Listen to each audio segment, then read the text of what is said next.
Ano sa mga idols, another day, another job.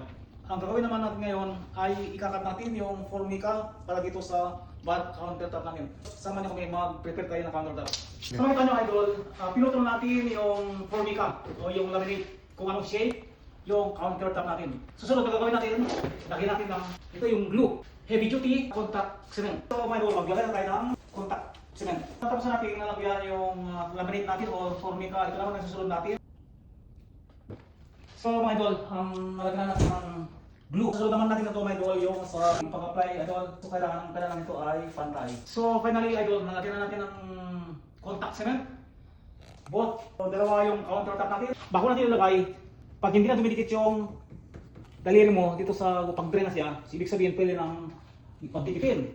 Nagamit na tayo ng roller. So ang una natin gagawin dito ay lagyan natin ng line dito sa dalawang corner natin. So ang guide natin mga idol ay yung nilagay natin. Ngayon i-spread natin, gagamit tayo ng roller. Countertop natin idol ay customize. Dikit na siya.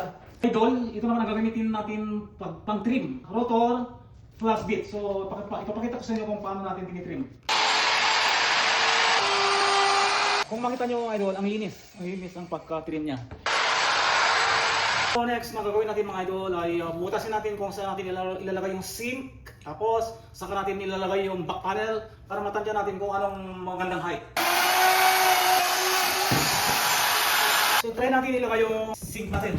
Tapos ilalagay na rin natin yung faucet para makita natin, matansya natin kung anong magiging height yung countertop natin. So ito yung faucet natin idol.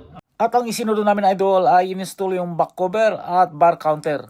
Tapos pininturahan na rin namin yung mga trims ng bar counter at saka nag-apply ng mga silicone. Finally mga idols, natapos din natin yung minibar, yung bar counter. Makita nyo guys, idol, sinabi ko may dalawang countertop. Meron yung countertop na nakalagay sa sink.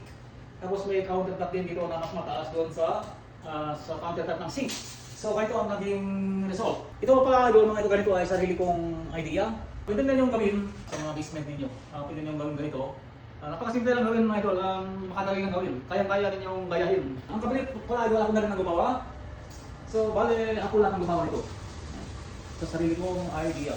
So sana mga idol, may natutunan kayo sa mga idea ko at pwede ninyong gawin sa mga project ninyo.